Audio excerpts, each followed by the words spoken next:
Hello everyone. आज हमने time and work को लिया है। ये कंपैरेटिवली इजी चैप्टर है और लगभग सारे एग्जाम्स में इसके सवाल दिख जाते हैं। तो it should be your first target to tackle time and work in any of the subjects. तो देखते हैं इसे बनाना कैसे है।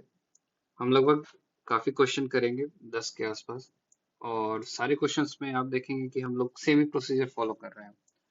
और यदि आपने वो सीख गया तो आपके लिए काफी इजी हो जाएगा। आगे फिर आप कभी भी किसी भी तरह का क्वेश्चन में फंसेंगे नहीं। तो देखते हैं इसका बेसिक प्रिंसिपल क्या है। तो इसमें एक टर्म आता है इफिशिएंसी। जैसे कि यहाँ पे लिखा हुआ है work done in unit time. जैसे आप एक यूनिट टाइम में कितना काम कर रहे हैं। बीट यूनिट टाइम का मतलब हो गया चाहे आप 1 घंटे में कुछ काम कर रहे हैं, चाहे एक दिन में कितना काम कर रहे हैं। तो वो हो गया आपका इफिशिएंसी। जैसे कि आपने सवाल देखा होगा, A can do a piece of work in 40 days suppose. Similarly B can do a piece of work in 50 days। तो अब ये हो गया इसका टोटल काम करने का कि 40 दिन में एक काम करता है। तो इसका इफिशिएंसी यदि निकालना होगा तो हम देखेंगे कि एक दिन में कितना काम कर रहा है। तो इसका जो इफिशिएंसी होगा वो हो जाएगा 1/40। और इसका जो इफिशिएंसी हो जाएगा 1/50। कि एक दिन में 1/40th ऑफ द वर्क कर रहा है, यदि वर्क को हम 1 मान रहे हैं। तो आप देख रहे होंगे कि यदि हम फ्रैक्शन में लेके चलते हैं चीजों को तो थोड़ा अजीब लगता है कि 1/40 इफिशियंसी क्या बोल रहे हैं सर, इसका यूज क्या है। तो इसीलिए इसको आसान करने के लिए हम लोग क्या करते हैं कि सपोज ए यदि काम कर रहा है 40 डेज में, बी यदि काम कर रहा है 50 डेज में। काम करने का मतलब हो गया कि 40 डेज में एक काम को कंप्लीट कर रहा है, बी किसी काम को 50 डेज में कंप्लीट कर रहा है। फिर हम लोग यहाँ से इसका एलसीएम ले लेते हैं 40 और 50 का। तो 40 और 50 का एलसीएम लोगे आप तो 5 4 जा 200। इनफैक्ट एलसीएम आपका 100 ही है, हाँ 200। ठीक है, 200 आ गया। अब क्या करना है कि 40 को 200 से डिवाइड करोगे तो आपका इफिशियंसी आ जाएगा। जैसे यहाँ पे फॉर्मूला भी लिखा हुआ है कि जैसे इफिशियंसी को आप देखोगे तो ये हो गया वर्क अपॉन टाइम। यहाँ जो 200 हो गया ये हम मान लिए कि टोटल वर्क 200 हो गया। इसको टोटल वर्क लिख लिया हमने कि टोटल वर्क 200 हो गया। ये एलसीएम लेके हमने लिया है। टोटल वर्क आप कुछ भी एज्यूम कर सकते थे, जैसे यहाँ हमने टोटल वर्क को 1 अज्यूम किया था। तो इसीलिए फ्रैक्शन में ही आ रहा था। हम चाहते हैं कि ये वाला जो टर्म आए इफिशियंसी, ये होल नंबर में आए। इसीलिए यहाँ पे हमने टोटल वर्क को 200 एज्यूम कर लिया। और वो कहाँ से आया, इन दोनों का एलसीएम से। टोटल वर्क का जो आया वो हमने इसका और इसका एलसीएम ले लिया। तो हमारा टोटल वर्क का ये आ गया। अब इससे होगा क्या कि अब जब आप इफिशियंसी निकालिएगा इस फॉर्मूला यूज करके, वर्क अपॉन टाइम, टाइम इस पर्टिकुलर ए को कितना लग रहा है, 40 डेज लग रहा है। तो 200/40 करिएगा तो आपका ये आ गया 5। ये हो गया इसका एफिशिएंसी। और बी का सिमिलरली हो गया एफिशिएंसी 4। तो आप देख रहे होंगे कि जिसका इफिशिएंसी कम है उसको टाइम ज्यादा लग रहा है। जैसे बी का इफिशिएंसी ज्यादा है, इसको टाइम कम लग रहा है। ये काफी ऑब्वियस सी बात है कि जिसका भी पोटेंशियल ज्यादा है उसको किसी काम को करने में कम समय लगेगा।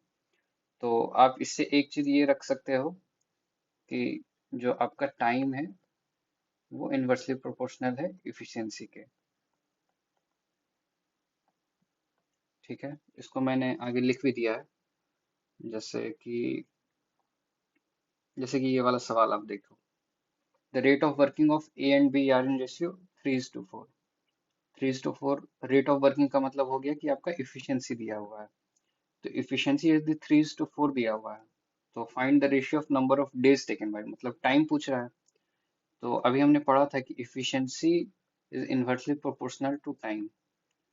तो 3:4 यदि आपका है इफिशियंसी का रेशियो 3:4, तो टाइम हो जाएगा इसी का इनवर्स हो जाएगा, यानी कि 4:3 हो जाएगा। तो ये आपका आंसर हो गया। इसको ऐसे भी समझ सकते होते कि यदि 1/, में लिखना है तो टाइम हो गया 1/3:1/4। अब इसी को 12 से मल्टीप्लाई कर लो तो ये हो गया 4:3। आपने रेशियो प्रोपोर्शन में ये सब चीजें लिखा होगा तो आप ये चीज समझ गए तो डायरेक्ट यहाँ से देख के ऐसे मार सकते थे, इतना लिखने का भी जरूरत नहीं था।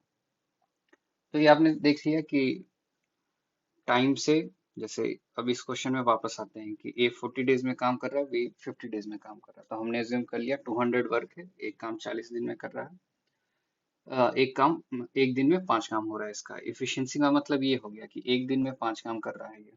ठीक है, तो 40 दिन में 40 × 5 करिएगा तो 200 आ जाएगा। तो अब इसी में क्वेश्चन बनता है कि यदि ए प्लस बी दोनों एक साथ काम कर रहा है, कि ए प्लस बी एक साथ काम कर रहा है तो कितने दिन में कंप्लीट होगा। तो ए प्लस बी एक साथ काम करेगा तो एफिशिएंसी क्या हो जाएगा, ए एक दिन में 5 काम कर रहा था, बी एक दिन में 4 काम कर रहा था, तो दोनों को जोड़ देंगे तो कंबाइंड एफिशिएंसी जो हो जाएगा वो हो जाएगा 9। तो 9 हो गया अभी एफिशिएंसी। तो आप फिर से ये वाला फॉर्मूला देखिए कि एफिशिएंसी हो गया 9, वर्क है आपका 200, तो फिर टाइम कितना लगेगा, तो ये हो गया 200 डिवाइडेड बाई 9 डेज। ये मैंने खुद से सवाल बनाया इसीलिए आंसर फ्रैक्शन में आ गया, नहीं तो जनरली आपको जो दिया जाएगा वो ऐसा दिया जाएगा कि होल नंबर में ही चीजें हैं।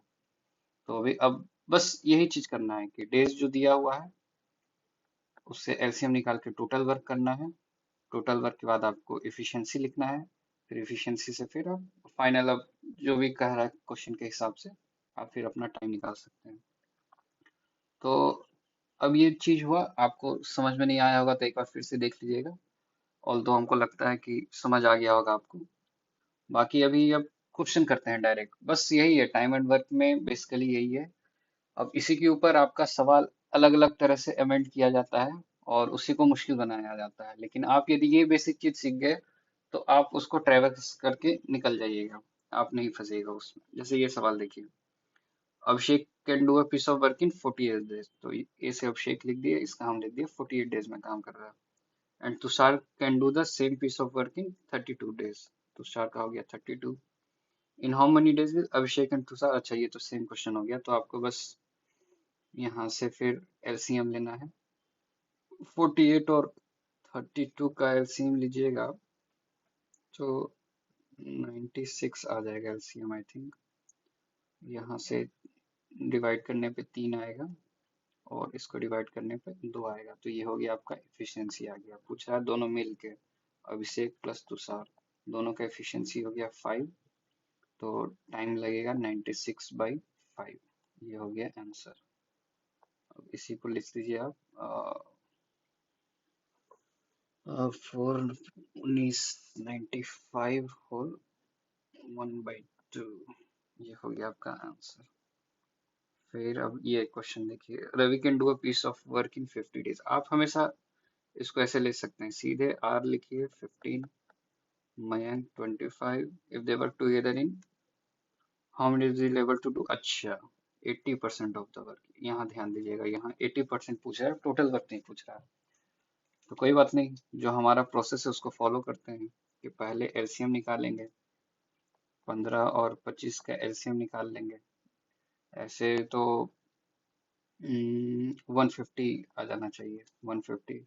जरूरी नहीं है कि आप एलसीएम ही लें, आप उसके एलसीएम का मल्टीपल भी ले सकते हैं। इसको 300 भी लेंगे तो भी सेम आंसर आएगा, ठीक है, 900 भी लेंगे तो भी सेम आंसर आएगा, लेकिन आप पहले एलसीएम ही इसका लीजिए, जो भी आपको इजीली दिख जाए आप उसको भी ले सकते हैं। तो यहाँ 150 आ गया, फिर उसके बाद 15 का डिवाइड करेंगे तो ये हो गया 10, 25 से डिवाइड करेंगे तो हो गया 6। अब अब देखिए आपको पूछ क्या रहा है, टोटल वर्क पूछा होता तो 150 हो जाता टोटल वर्क, लेकिन 80% पूछा है तो आप अलग से 80% ऑफ 150 कर लीजिए। 80% ऑफ 150, तो ये हो गया 80/100 इंटू 150, ये हो गया 120। ये हो गया आपका वर्क, वर्क हो गया। और इफिशियंसी आपका आ गया, रवि प्लस मयंक का एफिशिएंसी हो गया 16। तो रिक्वायर्ड टाइम जो है वो आ गया, टोटल वर्क 120 डिवाइडेड बाई 16, ये 4 से आप काट लो तो हो गया 30/4। तो ये घूम फिर के आ जाएगा 15/2 यानी 7.5 डेज। अब ये देखो, ये थोड़ा सा अलग है, इसमें कह रहा है ये ये बी है, ये 8 नहीं है, ये बी है A plus B can do a piece of work in 25 days। चलना वैसे ही है, क्वेश्चन देख के घबराना नहीं है, आपको धीरे धीरे दिख जाएगा कि क्या करना है। And A can do the same work in 35 days। फिर आपको एलसीएम लेना है यहाँ से 25 और 35 का। तो इसको आप एक तरीका ऐसे भी ले सकते हैं कि इसको 5 into 5 लिखे, इसमें 7 into 5 लिखे। तो आप देख रहे होंगे 5 5 कॉमन हो गया, तो यहाँ जो आएगा वो आएगा 5 into 7। इसको ठीक से लिख देते हैं, 5 into 5 into 7, तब हो गया लिस्ट कॉमन मल्टीपल, कि दोनों का मल्टीपल इसमें आ गया। और इसको पूरा सॉल्व करने का भी जरूरत नहीं है, हम इतना पे भी छोड़ देंगे तो भी काम हो जाएगा। आप देखिए कैसे, अब जैसे नीचे वाले का जरूरत नहीं है, इसको अब भूल जाइए। अब देखिए 25 से इसको डिवाइड करिएगा तो 5 into 5 था, तो इसका एफिशिएंसी आ गया 7। और इधर 35 से डिवाइड करिएगा तो बच गया 5। अब क्या बोल रहा है, in how many days B alone will do a piece of work. जैसे ए प्लस बी का एफिशिएंसी आ गया 7, मतलब ए प्लस बी एक दिन में 7 काम कर रहा है, और ए अकेले एक दिन में 5 काम कर रहा है। तो यहाँ से आप तो निकाल सकते हो, इसको माइनस कर दो, तो यहाँ का बी का एफिशिएंसी आ गया 2, बी का एफिशिएंसी आ गया 2, और काम आपका है कितना, 5 into 5 into 7, ये टोटल वर्क हो गया। अब टाइम निकाल दो, बी अलोन कितना दिन में लेगा, तो 5 into 5 into 7 डिवाइडेड बाई 2, इसको आप सॉल्व कर लेना, या कर ही देते हैं। 25 into 7/2, ये हो गया 175/2, यानी 8 87.5, आई होप सही हो। हाँ ठीक है, इतना डेज। अब आ जाते हैं इस पे, ये देखिए CHSL 2021 में पूछा हुआ सवाल है। अब हम क्वेश्चन करने लगेंगे जो एग्जाम्स में पूछा गया है। जैसे यहाँ आप देखो, A and B can do 80 and 60 days। हम हमेशा ऐसे ही एग्जाम में बनाते हैं कि सीधा आप ए लिखो, बी लिखो 80 days, बी को लग रहा है 96 days। They completed work 30 do with the help of C। अच्छा, in how many days C will do. अच्छा, एक कोई और भी है जिसका हमको नहीं पता है, ठीक है, जिसका पता है हम लोग इसका एलसीएम लेके देखते हैं। 80 days 96 days, तो इसको लिख सकते हैं, इसका निकाल ही लेते हैं, थोड़ा सा मुश्किल हो जाएगा, 80 और 96। अच्छा, इसको ऐसे लिख सकते हैं, 16 into 5, 16 × 5 = 80, 16 × 6, 16 × 96। तो आपका जो एलसीएम आएगा 16 into 5 into 6 आ जाएगा। तो अब इफिशियंसी ए का कितना हो गया, अब इससे इसको डिवाइड करिएगा तो 6 आएगा, और इससे डिवाइड करिएगा तो 5 आ गया।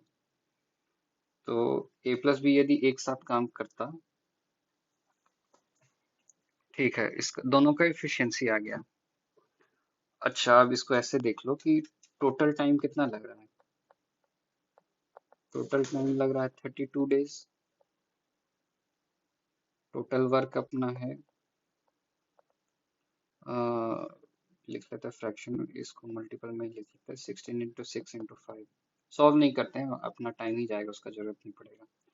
तो अब यहाँ से इफिशियंसी निकाल लेते हैं, क्योंकि यहाँ पे ये जो टाइम लगा है ये तीनों का लगा है, ए बी सी दो तीनों का, है ना, यहाँ पे क्वेश्चन में लिखा है they complete the work 30 days with the help of सी।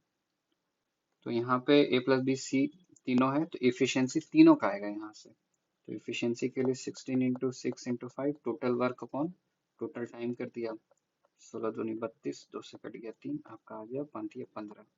ये हो गया तीनों का एफिशिएंसी।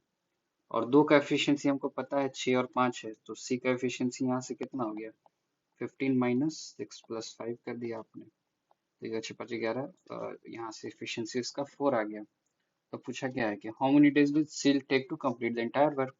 तो एंटायर वर्क है आपका 16 into 5 into 6, और सी का एफिशिएंसी है 4, तो 4 से कट गया 4, 6 × 5 = 30, 4 × 3 = 12, 120। देखिए यहाँ पे यदि मल्टीपल किया होता हमने, तो बार बार फिर से उसका कोई जरूरत नहीं पड़ता है कि इसको यहीं पे मल्टीपल करके बना रहे हैं, पहले मल्टीप्लाई किए, फिर यहाँ फिर से डिवाइड करते हैं, यहाँ फिर से डिवाइड करते हैं। तो उससे अच्छा था कि हमने फ्रैक्शन में ही इसको, मतलब फ्रैक्शन ही मल्टीपल में ही लिख लिया, तो आपको डिवीजन करना भी आसान हो गया और क्वेश्चन भी इजीली बन गया। ठीक है, अब और देखते हैं कुछ सवाल। अब ये देखिए सीरियल पे आ जाता है, CHSL का आपने बना लिया इजीली। अब सीरियल का एक सवाल देखते हैं। ये थोड़ा सा कैलकुलेटिव लग रहा है बट हो जाना चाहिए। एक्स वाई जेड, एक्स का हो गया 46, वाई कैन डू 92। बिना पढ़े हुए ये लिख ही लो, क्योंकि आगे इसी पे ही काम चलेगा। अब पढ़ते हैं। X started the work, Y joined him after 2 days, Z joined them after 8 days from the beginning, how many days will X work. चलो ठीक है, दिख रहा होगा कि 23 का ही तीनों का तीनों मल्टीपल है यहाँ पे। तो ये इसका 92 ही हो जाएगा एलसीएम। 46 इंटू 2, 92 इंटू 1, 23 इंटू 4, ये हो गया एफिशिएंसी। और कुछ लिख रहा, अब जैसे जैसे लिख रहा है वो लिखते जाओ। एक्स स्टार्टेड द वर्क, ठीक है, एक्स आ गया। Y joined him after 2 days, तो एक्स पहले 2 दिन काम किया होगा, तो 2 दिन में एक्स कितना काम किया होगा। तो 2 इंटू 2 बराबर 4 काम हो गया। फिर Y joined him after 2 days, ठीक है। अब 2 दिन हो गया है, अब एक्स प्लस वाई आ गया, तो एक्स प्लस वाई का एफिशिएंसी हो गया 3 दिन। ठीक है, अब लिख रहा है Z join them after 8 days from the beginning. 8 days from the beginning मतलब कि यहाँ वाई के आने के 6 दिन के बाद से आया होगा। तो 3 इंटू 6 हो गया, 3 हो गया दोनों का एफिशिएंसी। जैसे 2 दिन बस एक्स काम किया तो बस उसका एफिशिएंसी काउंट होगा। अब 2 दिन के बाद वाई आ गया और वाई 6 दिन तक काम किया, तो दोनों का एफिशिएंसी लिख दिए। 1 + 2 3 हो गया, और 6 दिन तक काम हुआ, तो टोटल कितना काम हो गया, 6×3 = 18। अब इसके बाद जेड अभी आ गया, इसके बाद से जेड भी आ गया, तब हो गया X plus Y plus Z काम करेगा, तो ये तीनों का एफिशिएंसी हो गया कितना। अब इसमें 4 भी जुड़ जाएगा, तो ये हो गया 7। तो पूछ रहा है कि then how many days did X work. ठीक है, तो अब टाइम निकाल लो कि टोटल काम कितना दिन हुआ। एक्स तो सब दिन काम किया है, तो हमको बेसिकली ये निकालना है कि काम कितने दिन में पूरा हुआ। ये 92 डेज, 92 वर्क है, 92 कितने दिन में पूरा हुआ। तो यहाँ पे एक्स निकाल लेते हैं, इसको एक्स मान लेते हैं। 7 इंटू एक्स कर लेते हैं इसको, क्योंकि हमको पता नहीं है कि कितने दिन ये लोग काम किया। तो अब देख लो कि 6 दिन के बाद काम कितना बचा। ये था ना, ये 2 दिन था, इधर 6 दिन था, यानी 8 दिन में आपका कितना काम हुआ। 18 4 22 काम हो गया है। तो इसमें से माइनस कर लो 22 काम, तो ये हो गया 70 वर्क बचा हुआ है। और यहाँ देख लो, इन लोग का एफिशिएंसी 7 है, तो ये तीनों मिलके कितना दिन काम किया होगा। तो 70 डिवाइडेड बाई, सॉरी, जैसे 7 इंटू एक्स इक्वल टू 70 होना चाहिए, क्योंकि ये बेसिकली वर्क ही है। यहाँ पे हम लोग एफिशिएंसी इंटू टाइम कर चुके हैं, एक्स को हम लोग टी मान लिए हैं। X is time taken by X plus Y and Z. ठीक है, तो यहाँ से एक्स आ गया आपका 10 डेज। तो क्वेश्चन में पूछा है कि how many days did X work. तो एक्स तो शुरू हर दिन काम किया है, 2 दिन यहाँ, 6 दिन यहाँ और 10 दिन यहाँ, तो ये हो गया आपका, तीनों को जोड़ दीजिए तो हो गया 18 डेज। इसी में पूछा होता है कि वाई ने कितने दिन काम किया, तो वाई का हो जाता है 6 + 10 16 डेज। जेड ने कितने दिन काम किया, तो जेड तो बस इतना ही दिन काम किया, तो जेड का हो जाता है 10 डेज। तो वो क्वेश्चन को कैसे भी आपको घुमा के दे सकता है, बस आप बेसिक तरीके से चलते जाइए और काम आपका होते जाएगा। अब ये देखिए एमटीएस का सवाल है, ये फ्रैक्शन में दे दिया, कोई बात नहीं, उसमें भी काम हो जाएगा। A completed piece of work in 20 days, B completed in 22.5 days। ठीक है, तो दे बोथ। अब इसका एलसीएम निकाल लो आप। तो इसको 2 से मल्टीप्लाई करने पे 22.5 को, इसको कैसे किया जाए, 20 और 22.5, इसको 2 से मल्टीप्लाई करने पे आ जाएगा 45। ठीक है, तो आप एक काम कर लो, 20 और 45 का ही एलसीएम निकाल लो। ये हो गया 5 इंटू 4, ये हो गया 9 इंटू 5। तो आपका टोटल यहाँ से कॉमन यदि लेते हैं तो 9 इंटू 5 इंटू 4, ये सब आप करते करते अर्थमेटिक सीख जाओगे कि कैसे करना है। तो इसका एफिशिएंसी 9 आ जाएगा, क्योंकि 5 4 जा 20, और इसका एफिशिएंसी आप निकालोगे तो डिवाइडेड बाय 22.5, तो 9 इंटू 5 दो बार में कट जाएगा, फिर 4 दूनी 8 हो जाएगा, तो इसका एफिशिएंसी 8 आ गया। अब यहीं पे थोड़ा सा मुश्किल था, यदि ये आप लोग समझ गए तो अब आगे का काम आसान हो गया। यहीं पे डरा दिया था, ये जो पॉइंट में लिख दिया है, they both work together for 6 days। तो 6 days काम किया है, तो एक दिन में इन लोग का एफिशिएंसी कितना हो गया, ए प्लस बी का 17। अब इसी को 6 days काम किया, तो टोटल काम हो गया 17 इंटू 6, 102। अब बोल रहा है and the remaining work is completed by C in 26 days। In how many days work will get completed if all। अच्छा, तो अब यहाँ पे देखना है कि रिमेनिंग वर्क कितना है। तो रिमेनिंग वर्क जो होगा, इन दोनों को माइनस कर दिए, यहाँ मल्टीप्लाई करना पड़ेगा। 5 4 जा 20, 180 हो गया ये। इसमें से इसको घटा दिए तो ये हो गया आपका 78। रिमेनिंग वर्क हो गया 78, और ये सी ने किया है 26 डेज में, तो इफिशियंसी ऑफ सी कितना हो गया, 78 डिवाइडेड बाई 26, ये हो गया आई थिंक 3। हाँ, ये हो गया सी का एफिशिएंसी 3 आ गया। अब पूछ रहा है in how many days work will be completed if all the 3 work together. तो टोटल वर्क आपका कितना है, 9 इंटू 5 इंटू 4, फिर तीनों का एफिशिएंसी कितना हो गया, 9 प्लस 8 प्लस 3, सी का यहाँ से हम लोग निकाले थे। तो अभी हो गया 9, 9 इंटू 5 इंटू 4 अपॉन 9 8 17 3 20, 20 से 20 कट गया, तो इसका हो जाएगा 9 डेज, बराबर 9 डेज आंसर। ठीक है, ये थोड़ा सा मुश्किल हो गया था, बट आप समझ रहे होंगे कि हमको समझाने के लिए इतना करना पड़ रहा है। एग्जाम्स में आप इसको और शॉर्ट में और जल्दी किया जा सकता है इसको। ये देखिए सीजीएल मेंस का ये सवाल आ गया। ठीक है, तो पहला स्टेप आप सीधे लिख दीजिए बिना आगे पढ़े हुए, ए बी सी 18 36 54, फिर एलसीएम निकाल दीजिए, क्योंकि आपको पता है कि आगे काम है ही। 54 इंटू टी 108 आएगा, 18 छकट होता से 36 इंटू 3, 54 इंटू 2, ये हो गया इसका एफिशिएंसी आ गया। They started the work together, but B and C left 5 days and 10 days respectively। अच्छा, ये full stop नहीं है, before the completion of the work। B B 5 दिन पहले छोड़ देता है और C 10 दिन पहले छोड़ देता है। ठीक है,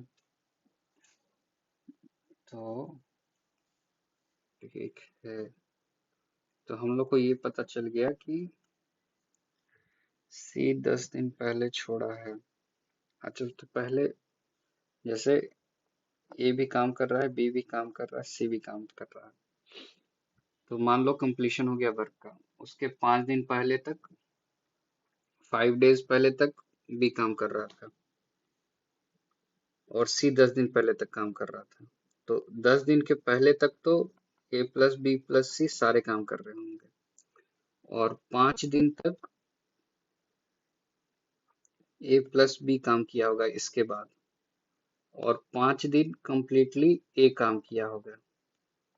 यदि आप पीछे से चलेंगे, जैसे कंप्लीशन ऑफ वर्क से पीछे आते जाएंगे, कि मान लो यहाँ पे कंप्लीट हो गया वर्क, तो इससे 5 दिन पहले आए, तो इतना दूर जो काम हुआ ये अकेले एक किया होगा।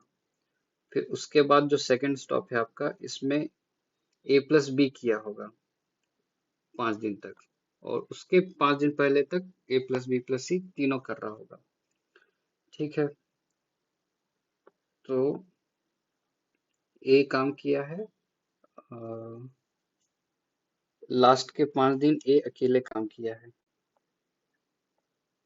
तो ए का एफिशिएंसी कितना है 6, यानी कि 30 काम हो गया, इंटू 6 कर लो, यानी 30 वर्क ए अलोन किया है। फिर ए प्लस बी भी आपका हो गया 5 दिन। ठीक है, क्योंकि सी तो सबसे पहले छोड़ दिया था, 10 दिन पहले ही छोड़ दिया है, तो ए प्लस बी का भी 5 डेज साथ में काम किया है। तो इसका आपका एफिशिएंसी दोनों का कितना हो गया, ए प्लस बी का 6 3 9, यानी कि 9 5 जा 45 हो गया। ठीक है, अभी आ गया इसके अलावा जो भी दिन हुआ उसमें तीनों काम कर रहे हैं। तो बस यहीं पे गेम हो गया था कि ये जो अलग अलग काम हुआ है, इसमें कितना काम कर लिया इन लोग मिला के, 45 + 30 आपका हो गया 75। ठीक है, तो आप इसमें टोटल वर्क में से 108 में से 75 हटा लो, ये हो गया 333। अब 33 काम जो है वो तीनों मिल के कर रहा था, तो तीनों का एफिशिएंसी कितना है, तीनों का एफिशिएंसी है 6 3 9 10 11। तो अब इन तीनों मिल के जो काम किया उसका टाइम कितना था, डिवाइडेड बाय एफिशिएंसी कर लो, तो 3 दिन। तो 3 दिन इधर लगा, और 5 दिन यहाँ पे, 5 दिन यहाँ पे, तो टोटल टाइम कितना हो गया, ये हो गया 5 + 5 + 3, ये हो गया 13 डेज। आई होप कैलकुलेशन सही रहा हो। इसको एक बार और खुद से समझने का ट्राई करिएगा। बस यहीं पे गेम था कि अलोन ए कितना दिन काम किया और ए प्लस बी कितना दिन काम किया। फिर वो जो काम किया उसका वर्क आपने निकाल लिया, वर्क को यहाँ पे से माइनस कर लिया टोटल वर्क में से, फिर तीनों मिलकर कितना काम किया, फिर अब आप अलग से फिर टाइम जोड़ लो। आप देख रहे होंगे कैलकुलेशन काफी आसान है, मतलब कहीं भी ऐसा नहीं है कि बहुत मुश्किल कैलकुलेशन है।